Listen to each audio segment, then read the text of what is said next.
Он неуважительно отнесся к женскому образованию вообще и сказал, что Ганна, покровительствуемая Анной англичанка, вовсе не нуждалась в знании физики. Лев Николаевич Толстой. Анна Каренина. Хоть это и цитата из книги, но такого мнения придерживались многие мужчины. В течение многих веков женщины находились в бесправном положении. Образованная, трудоустроенная женщина, самостоятельно принимающая решения, скорее исключение, чем правило. Все изменилось лишь в XVIII веке, когда новые женщины начали стремиться к свободе, которая бы не ограничивалась замужеством и материнством. В 1724 году император I издал указ, предписывающий монахиням обучать девочек грамоте и рукоделию в обязательном порядке. А еще через 40 лет Екатериной II был учрежден Смольный институт, ставший огромным прорывом в женском образовании. С тех пор количество женских учебных заведений стало активно расти не только в больших городах и крепостях, но и в маленьких, таких как Владикавказ. После того, как Россия окончательно уже присоединила Северный Кавказ, еще шла Кавказская война, но уже стали задумываться о том, как здесь развивать систему образования. И государство, конечно, на тот момент не успевало еще строить школы, там, какие-то училища, ну и в силу еще военных действий. Но находились благотворители, инициативные люди, которые это на свои средства открывали. Одним из них был командир Навагинского полка Ваевский. В 1849 году на свои, а также на средства благотворителей он арендовал помещение, открыл школу и нанял учительницу. В этой школе могли совершенно бесплатно обучаться дети всех желающих того родителей. Позднее полк ушел, а Владикавказ получил статус города. Школа продолжала работать, и желающих получить образование становилось все больше. В 1861 году открылась еще одна бесплатная школа. Вскоре две школы объединились. Новая, расширенная, была устроена кружком благотворительниц по инициативе супруги батарейного командира Веревкиной. Небольшие деньги, которые она получала благодаря любительским спектаклям, дали возможность арендовать новое помещение, приобрести необходимые учебные пособия и нанять учительницу. И ее взяли на учет, вот был создан Кавказский учебный округ, и она получила статус официального учебного учреждения. Содержалась на средства благотворителей. Проблемы женского образования широко освещали русские публицисты. Не отставали и осетинские. К примеру, Коста Ахитогуров, как революционный демократ, не раз отстаивал и защищал интересы женщин-осетинок и их стремление к высокому, а в Санкт-Петербургских ведомостях даже была опубликована его статья о подвижнической роли воспитанниц, окончивших школу. Пожелаем же от чистого сердца, чтобы этот неизмеримо дорогой для всех осетин рассадник женского просвещения больше никогда не подвергался никаким покушениям со стороны недругов, а цвел бы, расширяясь, и распространял в самых затаенных уголках Кавказа разумное, доброе, вечное. В 1865 году школу посетила княгиня Ольга Федоровна во время ее визита во Владикавказ. Княгине так понравилось учебное заведение, что она решила поддерживать местных благотворителей, изъяв желание выделять ежегодно 150 рублей из своих средств и 150 рублей из капитала наместника на Кавказе на нужды школы. За щедрость и стремление просветить женщин Осетии школу стали именовать Ольгинской. Городские власти обрадованы таким решением ее, что она взяла под покрытие эту школу. Сказали, мы тоже будем выделять какую-то сумму. И распорядились тоже 1000 рублей в год. Сумма на содержание школы увеличилась. И пожертвовал большую сумму денег генерал Чертков. Он просто пожертвовал на нужды образования Терской области. 11 000 рублей. Это довольно приличная была сумма. И начальник области генерал Луис Меликов распорядился эту сумму передать на развитие этого училища. Стали думать, они до сих пор существовали в наемных помещениях, снимали одно помещение, второе, расширялись по мере развития. Уже в конце они занимали весь этаж в одном доме. В В 1869 году решили купить участок земли от улиц Марьянской до Дмитриевской и построить собственное помещение, ныне существующее одно из зданий СУГУ по улице Маркуса. Спустя 5 лет в торжественной обстановке состоялось открытие Владикавказской Ольгинской женской, но уже не школы, а гимназии. По мере развития к ней были присоединены и другие помещения. Как отмечают архитекторы, двухэтажное кирпичное строение являлось одним из первых капитальных зданий того времени. Предполагаемый автор – титулярный советник инженер-архитектор Николай Дмитриевич Малама. Под строительство, которое был отведен большой в масштабах того Владикавказа участок, он располагался аж между двух улиц. Корпус учебный с домовой церковью на втором этаже выходит на улицу Маркуса. Флигель в стиле модерн для руководства и преподавательского состава женской академии выходит сегодня на улицу Тамаева. Владикавказ – город храмов. Неудивительно, что спустя несколько лет после строительства в гимназии была открыта домовая церковь. Как отмечают историки, это было сделано для удобства, чтобы студентам не приходилось бегать в другие. На устройство храма председатель попечительского совета Уланов пожертвовал 500 рублей. Он же внес 4500 рублей на сооружение иконостаса и приобретение церковной утвари. К этому времени подобная домовая церковь уже действовала во Владикавказском реальном училище. Находимся как раз, где была церковь, домовая церковь Ольгинской гимназии. Это алтарная часть. О том, что здесь была церковь, следы остались. Вот, допустим, заложенное место для престола, в советское время заложено. И здесь вот находился иконостас, стоял. Тоже они заложили. Выход еще, паномарка была, выход еще отдельно, там колокольня же еще была, вот колокола висели. Купол, все это сохранилось. Какие-то были росписи, но они были закрашены, убраны полностью в советское время. Даже следов не осталось, потому что почистили до кирпича все.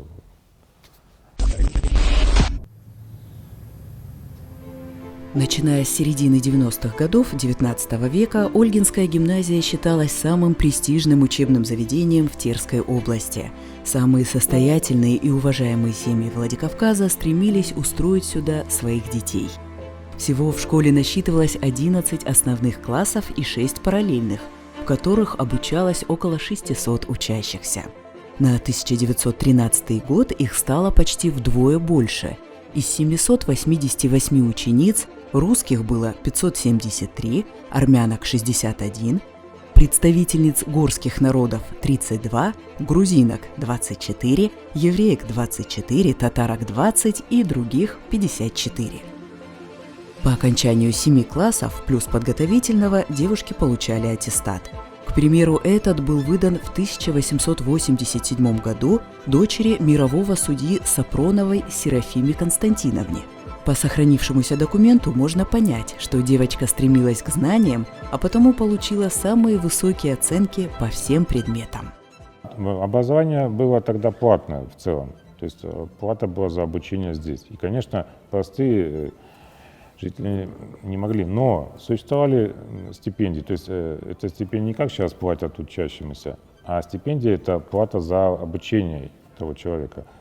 И было много благотворителей, которые там, допустим, завещали какую-то сумму или давали на обучение там, нескольких девочек в этой гимназии, кто-то в другой гимназии и так далее. То есть эта практика была. Поэтому нельзя сказать, что здесь учились все только богатые. Нет, и средние свои тоже могли вот на такие стипендии попасть сюда тоже. В Ольгинской гимназии собирался самый лучший преподавательский состав. В начале XX века ее директорами были Александр Кудрявцев, Александр Залткин. Учителями здесь работали Константин Михайлов, Екатерина Цвимтидзе, Николай Негровский, Людмила Люкс, Вера Каращук, Мария Жабаклицкая, Нина Ракович, Вера Островская, Надежда Савич и другие. В В то же время они были хорошо обеспеченными и глубоко уважаемыми людьми, поэтому неудивительно, что из стен этой гимназии вышло немало достойных личностей, многие из которых в дальнейшем работали учителями во владикавказских школах. Одной из таких выпускниц была Кочесова Роза, первая осетинская женщина-писательница. Она была одной из немногих среди своих сверстниц, которой удалось получить образование. Роза была борцом за права женщин. В 1907 году даже написала по этому поводу послание к девушкам Осетии. В гимназии изучались закон Божий, русский язык, арифметика, основания геометрии, география, история, главнейшие понятия из естественной истории и физики. Несмотря на наличие точных наук, уклон все же был сделан на домашнее хозяйство, и их готовили к семейной жизни. Поэтому в расписании присутствовали такие предметы, как гигиена, чистописание, особое внимание уделяли рукоделию. Я познакомилась с одной девочкой, которая училась в этой гимназии. И совершенно случайно, она, наверное, уже Царство Небесное, значит, я сразу обратила на нее внимание. Мы пришли с моей приятельницей к ней, она что-то у нее шила. И она говорит, нас в этой гимназии научили всему. Помимо того, что учили, еще научили всему профессии. И я, говорит, могу, значит, мужчину, да, одеть с головы до ног. Когда она мне показала строчку, какую она делает, прямую, да, вот это невероятно. Это был профессионал своего дела. Я говорю, где вы учили? Она мне тогда сказала, что нас, маленьких девочек, сюда набирали, и мы здесь и жили, понимаете, и учились. После Октябрьской революции произошли изменения. В здании начал действовать Владикавказский совет рабочих и солдатских депутатов, городской комитет РСДРП. А еще спустя 3 года, в 1920-м, в гимназии находился Терский институт народного образования, который после был преобразован в Североосетинский педагогический институт. По фотографиям, которые сохранились до сегодняшних дней, можно увидеть, что внутренний двор славился своим цветником. Во время перемены студентки, а также преподаватели могли подолгу сидеть, общаться и любоваться разнообразием цветов. В 1937 году здесь был установлен памятник Александру Сергеевичу Пушкину в связи со столетием его смерти, которого в 1962 году сменит Косталь Иванович Хитагуров. Сегодня на том же месте снова стоит памятник Пушкину. Важным достоянием института, а именно кафедры физики, стал Виктор Гасиев, известный изобретатель-самоучка. В 1894 году, на тот момент ему было всего 15 лет, Виктор сконструировал первую в мире модель фотонаборной машины. В 1933 году по приглашению первого советского профессора на Северном Кавказе Бориса Алборова он начал работать в институте, пока не ушел на пенсию в 1953 году. Его основная работа и по продолжительности, и по объему проходила в лабораториях кафедры физики.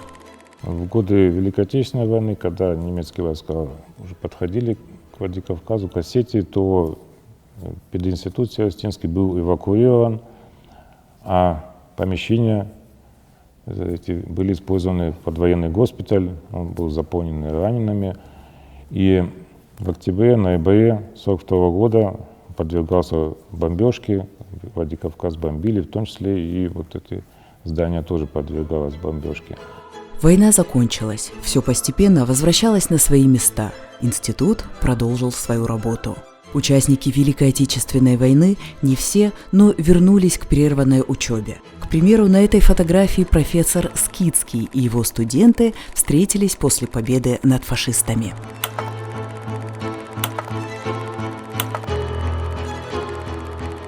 Новейшая история здания началась в 1969 году, когда решили создать на базе СОКПИ Североосетинский государственный университет имени Косталь Ивановича Хитагурова. У нас кафедра теоретической экспериментальной физики разделилась на кафедру физики твердого тела и кафедра теоретической физики стала. Дальше кафедра, значит, физики была, кафедра астрономии. Математический факультет отделился, и там 4 тоже кафедры стало. Значит, конечно, расширился. У нас новые лаборатории открылись. Это было такой подъем. Великолепные студенты поступали, понимаете? Великолепные. Они не куда-то ездили уже в центр, они у нас были. И к нам и надо было соответствовать. В стенах физико-математического факультета продолжали творить чудеса. На этот раз их сотворил, как его называют, архитектор волшебных кристаллов Николай Сиукаев. Его путь к науке не был легким. В 1952 году он окончил аспирантуру, но выбор темы для кандидатской диссертации оказался непростым. Долгие годы Сиукаев работал в своей лаборатории при СУГУ над получением кристаллов фосфида индия и исследованием их электрических свойств. Лишь спустя несколько лет упорный труд его и учеников увенчался успехом. Их кристалл в 10 раз превосходил по чистоте зарубежные образцы. Кандидатскую диссертацию члены посчитали достойной докторской степени, а его научные работы сегодня признаны во всем мире. Как только в 1970 году были опубликованы результаты исследований, сразу же пришли запросы из многих стран мира – Канады, Англии, США, Венгрии и других стран. Николая Сиукаева назвали архитектором волшебных кристаллов. За свои научные разработки и исследования в 1971 году он был награжден орденом «Знак почета», а в 1973 году ему было присвоено звание заслуженного деятеля науки и техники Северо-Осетинской АССР.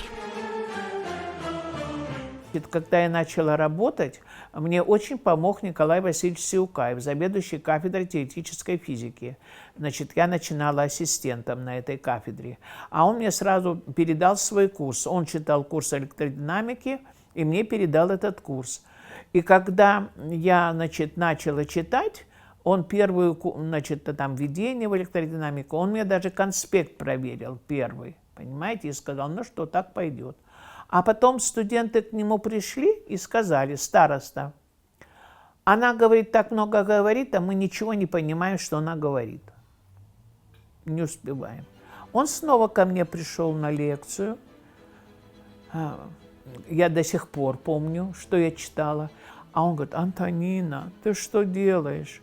Ты бы сначала им отдельно классический на одной лекции, а на другой бы уже рассказала релятивистский.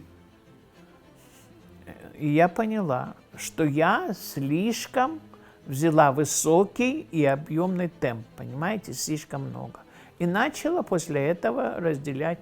И уже студенты, они потом, вот этот самый курс, о котором я говорила, первый курс, из которого вышло 12 кандидатов наук, понимаете, и 2 доктора.